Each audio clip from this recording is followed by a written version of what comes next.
to the Unitarian Universalist Congregation of Salem. I am Brenna Norval, your celebrant today, and Jack Talley, a UUCS member, will be speaking today on the adventures of Underknow Dog. We are a welcoming congregation focused on the inherent worth and dignity of every person and supporting you on your spiritual journey. Whether you are a longtime member or tuning in today for the first time, we want to welcome you and say how glad we are that you are here with us today.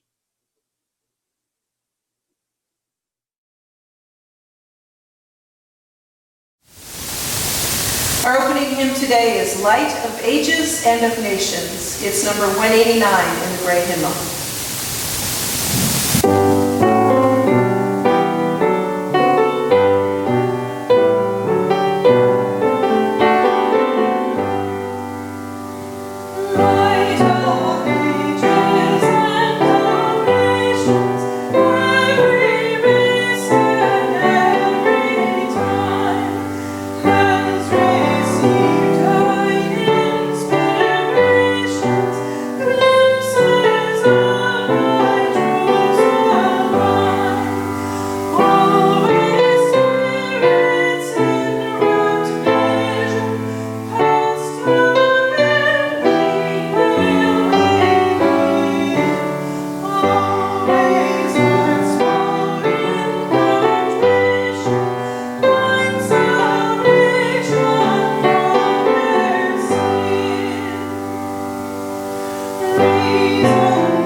Courage, friends.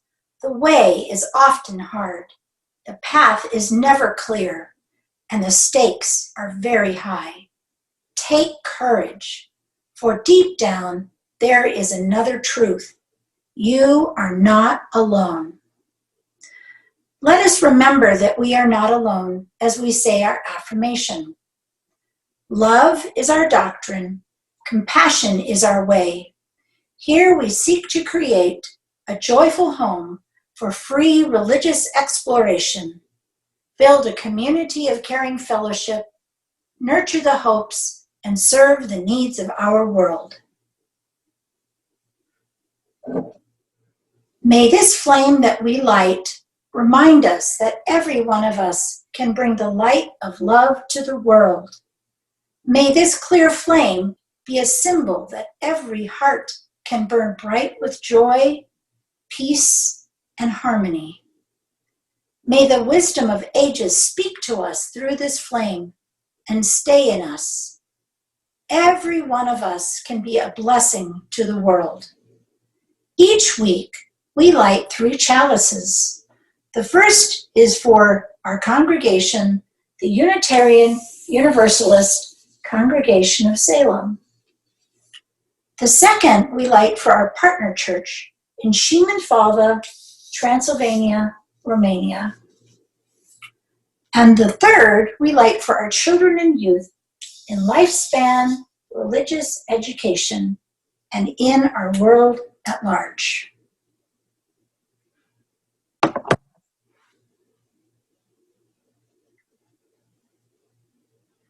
Don't forget to check out the weekly Children and Family service via Zoom at 10 a.m. each Sunday.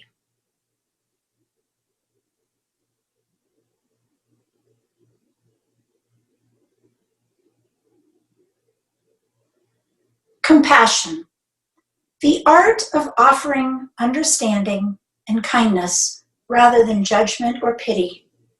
Knowing that suffering is part of the human experience shared by all, and the more we are open to this suffering in ourselves and can have compassion for ourselves, the more we can have compassion for others. Think of someone you know. It might be yourself, who is going through a hard time and needs the energy of compassion and love. Let us close our eyes and think for a moment about this person, sending them compassion and love.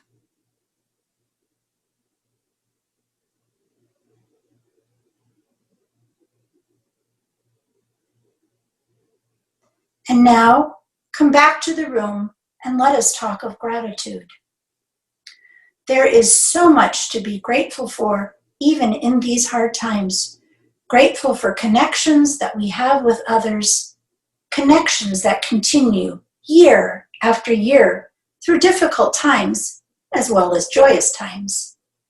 Who is someone you know whom you cherish this deep connection?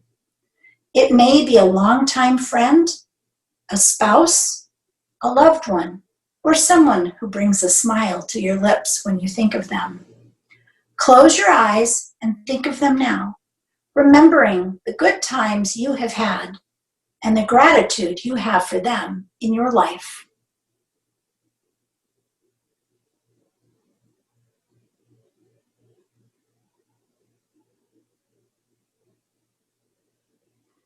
Compassion and gratitude are our way.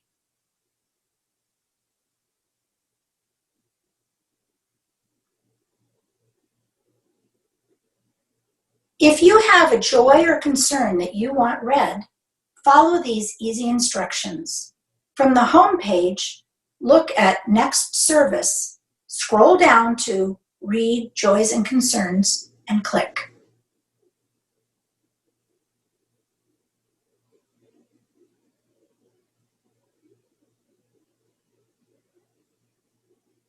A separate truth. Each of us brings a separate truth here. We bring the truth of our own life, our own story. We don't come as empty vessels, but as full people, each with our own story and our own truth. We seek to add our truths and add to our stories. This room is rich with truth and experience. All manner of people are here. Needy, joyful, frightened, anxious, bored. We all bring our truths with us. May we all recognize the truth and the story in our other lives other than our own. May we hear and honor the truths that we all bring as we gather together. Together we have truths. Together we have a story. Together we are a community. Hello, it's good to be with you. A few months ago, Rev Rick called me and started a dialogue around something he heard me say just before the start of a church group meeting. We were all having some playful banter while we waited for everyone to assemble. I quipped about having an alter ego that I called Under No Dog, that's K-N-O-W. There were a few chuckles, and then the meeting began. When Rev Rick called, he wanted me to share with him something of the origin story of Under No Dog. He was curious and wanted to hear more. So I explained the best I could. He and I had a good conversation, and the outcome of that phone call was an invitation to speak about Under No Dog at a summer Sunday service.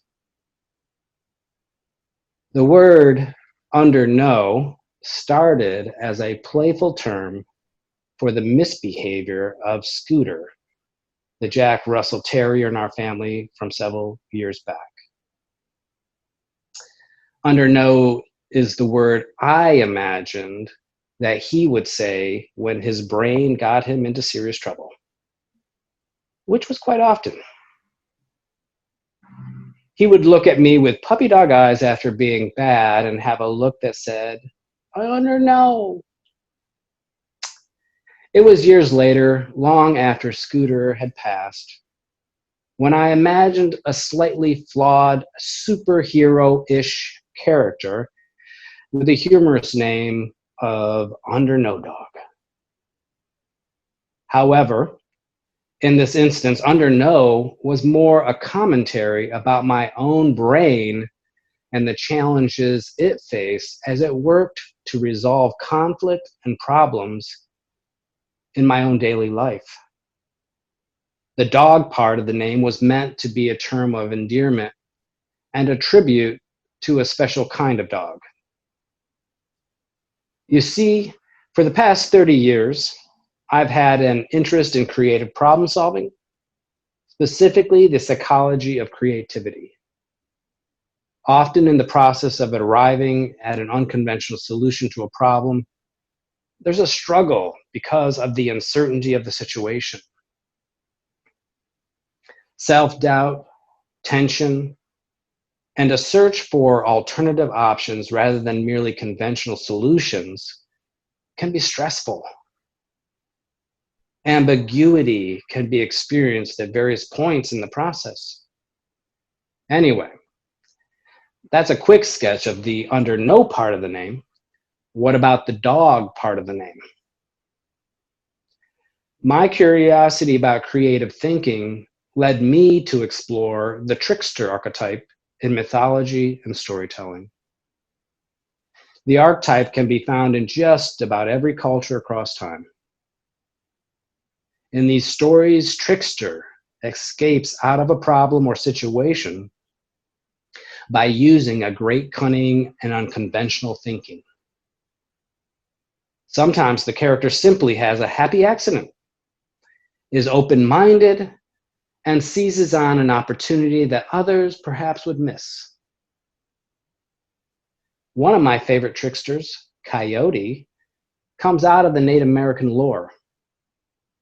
In my mind, Under No Dog is derived in part from that trickster lineage. I first started making mention of Under No Dog in classes that I teach for inmates in the Marion County Transition Center. Under No Dog was a humorous way to help make a classroom concept stick better in their minds. I wanted to normalize the idea that we all struggle with difficult problems at times. The stress, uncertainty, and our emotions can sometimes cause us to act impulsively and also trigger overreactions. Agitated thought processes can interfere with seeing the problem clearly and may inhibit problem resolution. Albert Einstein is quoted as saying, "If I had an hour to solve a problem and my life depended on the solution, I would spend the first 55 minutes determining the proper question to ask. For once I know the proper question, I could solve the problem in less than 5 minutes." End quote. The spirit of what Under No Dog means to me can be found in those words. Behavioral science over the last 40 years and popular book titles such as Daniel Kahneman's Thinking Fast and Slow have clued the general public into research on issues such as cognitive biases and thinking errors. In my office at work, But hanging here right behind me now is a fascinating poster that artfully catalogs all the known biases recorded by behavioral scientists. Around the inner circle of the poster are 180 cognitive bias phenomena. 180. When it comes to clear problem solving, we can agree on this. The struggle is real. Cognitive biases act as shortcuts for when there is too little information, for when a person thinks they need to act fast, or when there is too much information. They are evolutionary adaptations that can help at times and very unhelpful at other times. The good news, in my humble opinion, is that we can get better at the skills and mindset that noticeably improves the outcomes in our daily problem solving. As an added benefit, it may also help us spot more easily bogus news and identify social media trolling on the internet. We can get better at managing our impulsivity and our overreactions. Anyone in the congregation who works in the field of education will perhaps be familiar with the research of Carol Dweck. In her research, she was curious about those students who had what she labeled a growth mindset and those that had a fixed mindset. A growth mindset person will have self-talk such as, failure is an opportunity to grow. I can learn to do anything I want. Challenges help me grow. My effort and attitude determine my abilities. Feedback is constructive. I am inspired by the success of others. I like to try new things. The self-talk from someone with a fixed mindset may go more like this. I don't like to be challenged. My abilities are unchanging. When I'm frustrated, I give up. I stick to what I know. My potential is predetermined. The key ideas in Dweck's work are this. Skills can be cultivated through effort. People with a growth mindset thrive on challenges. The fixed mindset is, I can't do it. The growth mindset is, I can't do it yet. The notion behind under no dog is partly found in that phrase. I can't do it now or yet, but I am willing to find out. The title of my message today is The Adventures of Under No Dog. A few stories from my own life may help to bring the character into sharper focus. The first adventure I'd like to share is about the time I was the worst ski instructor in the world. Back in 2008, I had finished my degree program in psychology. I had a fun job as a cook in a summer camp. It was a transitional time, and I wasn't sure what work I'd find in the rural Vermont with my degree.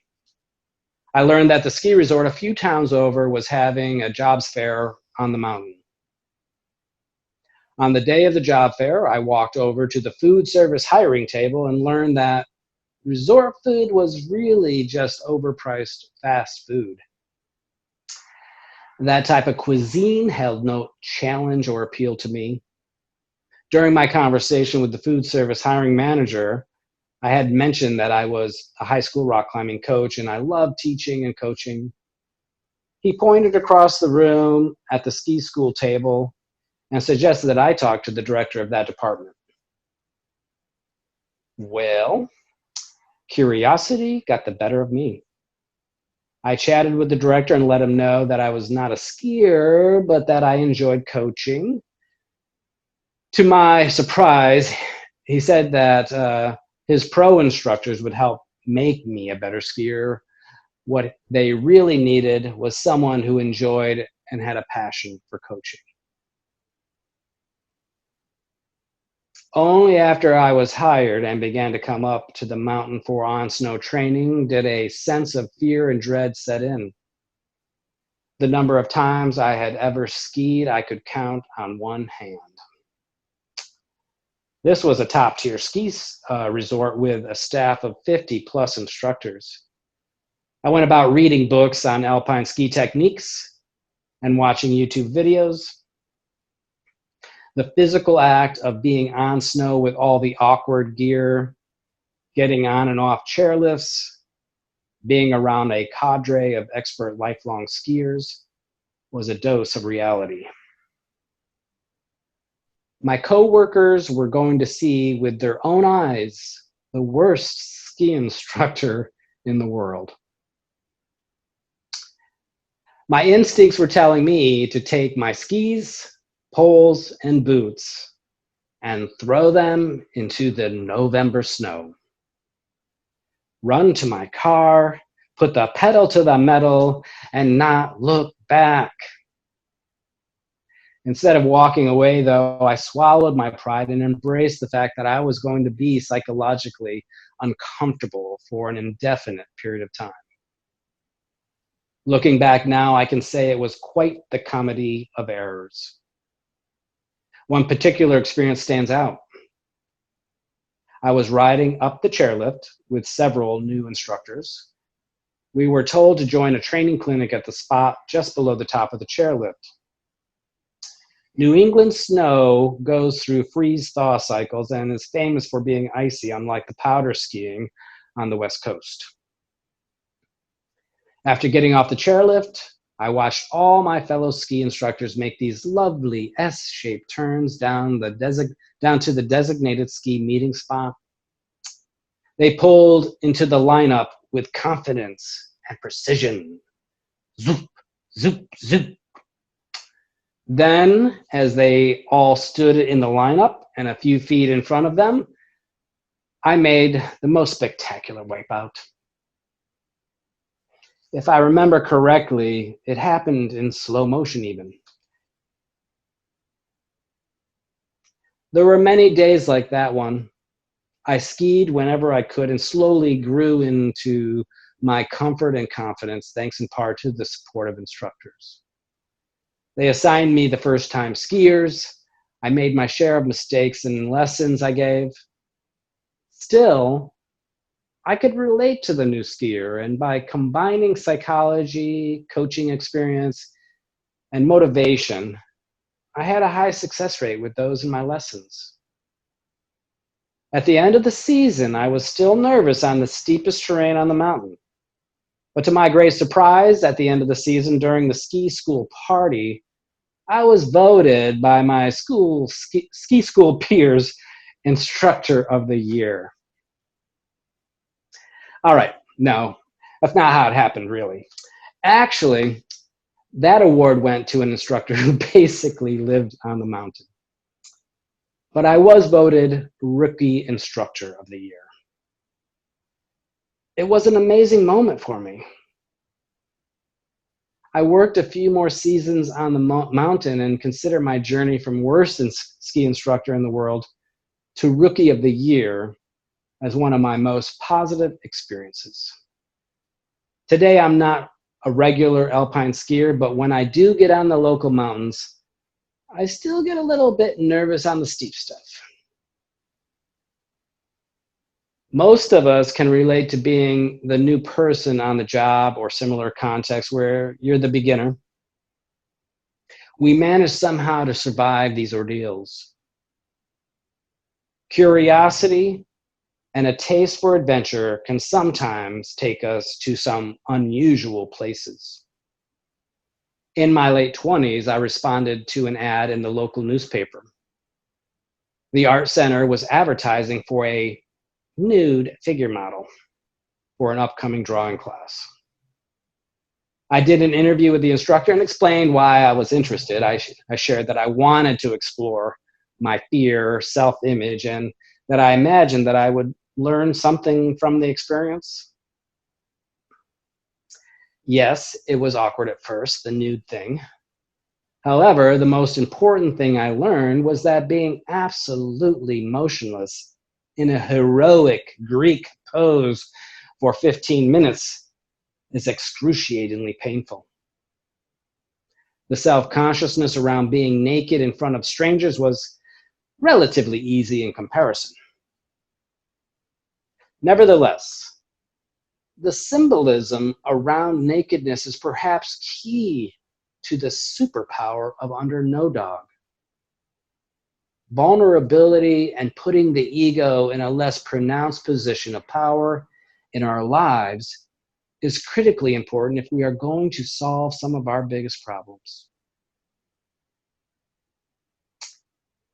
Life adventures, life experiences are first and foremost for me a pathway for discovery. I wanted to know something, and I believed the adventure in front of me would illuminate some mysterious aspect of life or my life. Something told me early on in my childhood that knowledge is power. Today, I might say knowledge may create conditions for empowerment. I hold books and learning in high regard. At no other time in history have people had such access to the world's knowledge than right now.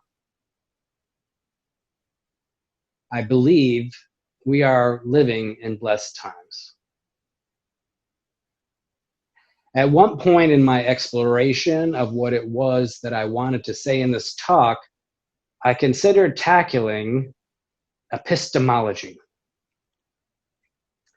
Epistemology is the major branch of philosophy that specifically focuses on how we know.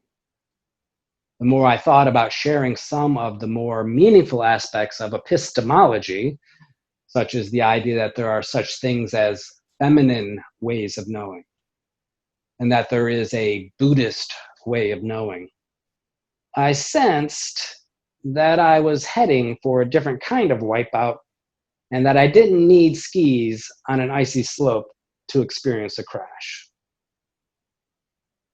I agree with Robert Wright, author of the provocatively titled book, Why Buddhism is True, The Science and Philosophy of Meditation and Enlightenment, that we can reduce our reactive, suspicious mindset and develop equanimity, compassion, and wisdom. Evolution psychology, he writes, shows that our brains have default modes that can be highly problematic. Racism is a prime example. Buddhist philosophy would call out these mental modes as illusions. Meditation, he suggests, provides the pathway to clarity and compassion. What can help the world be better for everyone, he states, is calm, clear minds and the wisdom they allow. Quoting the author, such minds can, for one thing, keep us from overreacting to threats and thus from feeding the vicious circles that intensify conflicts.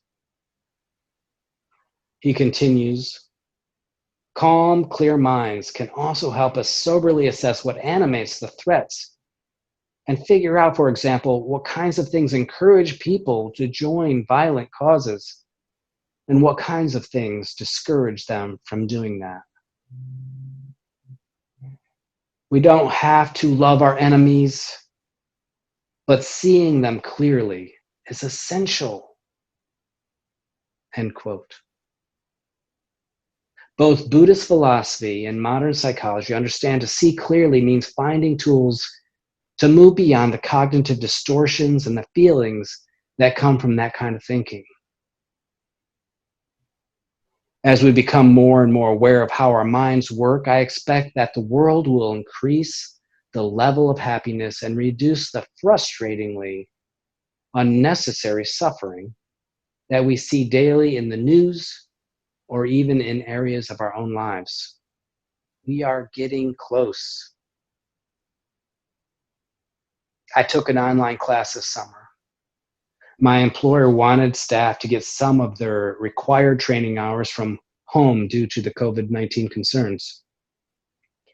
I asked and was approved to take a Yale class, through Coursera called The Science of Well-Being. Truth be told, I didn't learn all that much. That was new to me. It was a good review, and there were a few new gems. At the heart of the research and science of well-being were core practices that were aptly called rewirements. Research has shown that by doing some of these rewirements daily, we can better counter the various cognitive glitches that hold us back. Part of the grade depended on taking one or more of the practices, committing to it daily for 4 weeks, and use a survey pre and post rewirement to measure any changes. The rewirement practice include pausing throughout the day and mindfully savoring experience,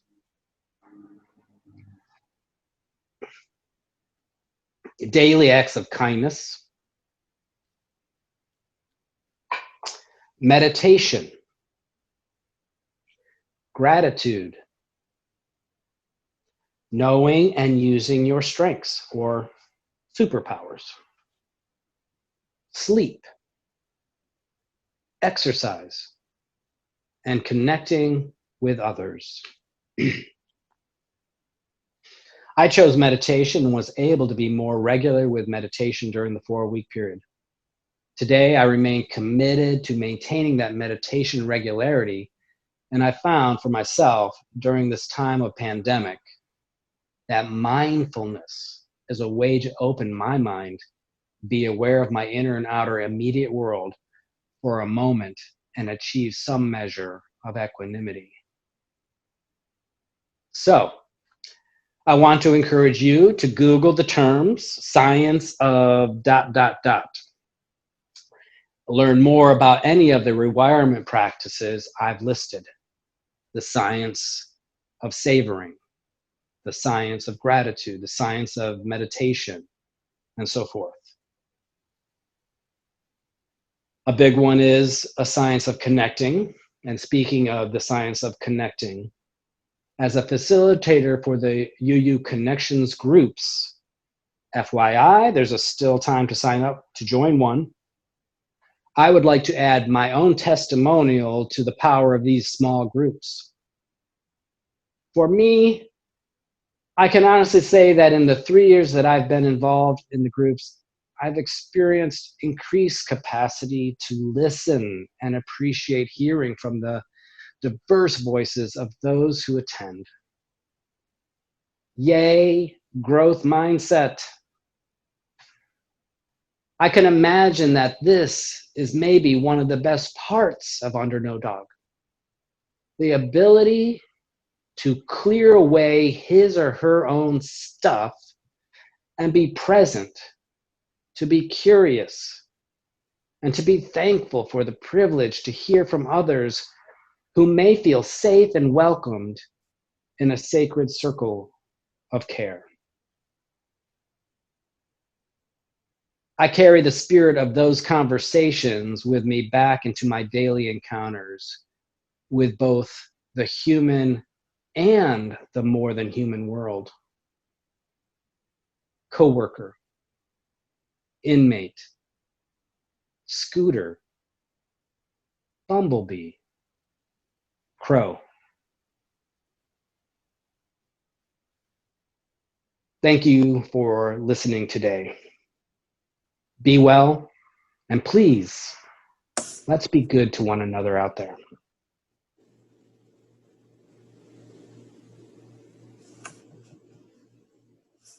Close your eyes and settle in. Take a deep breath in and exhale out. Again, in and out.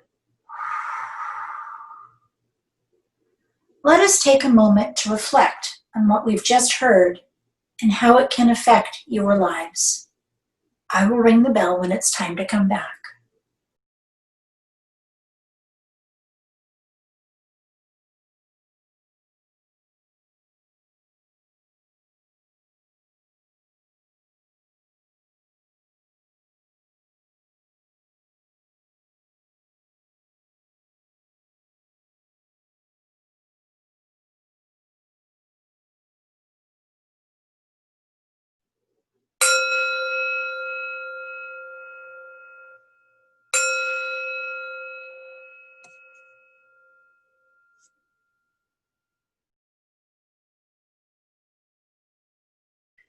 We support UUCS through our pledges, time, and connections with one another. We support the Salem community through donations to the Marion and Polk Food Share. And for the month of August, our Unitarian Partner Church in Shemin-Falva, Romania. In 2002, the Unitarian Universalist Congregation of Salem formed a covenant with the Unitarian Church in Shemin-Falva, Transylvania, Romania, for mutual support, friendship, and respect for our cultural and religious customs. There have been pilgrimages there a few times, and one time the Reverend Sandor and his eldest son came here. Their building is in need of repairs, and so for the month of August, the Share the Plate portion of your donations will go for that. Please send your checks to UUCS or visit the webpage to donate. Thank you for maintaining the community of UUCS and for helping the wider community of Salem.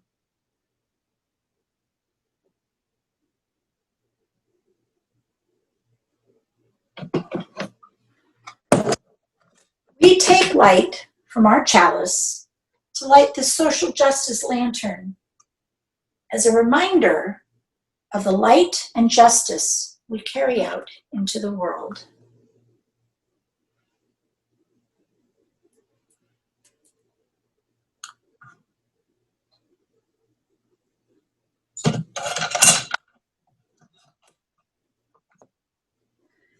As we extinguish the chalices, let us hear these words by Martha Kirby Capo.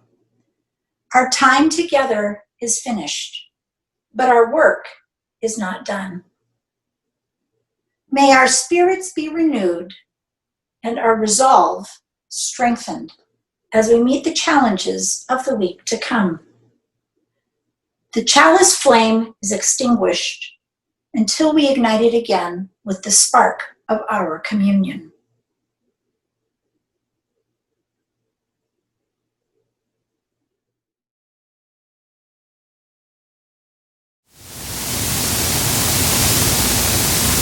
Our closing hymn today is We Would Be One. It's number 318 in the gray hymnal.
Let us imagine joining hands with our community members, guests, family, and friends, saying these words together.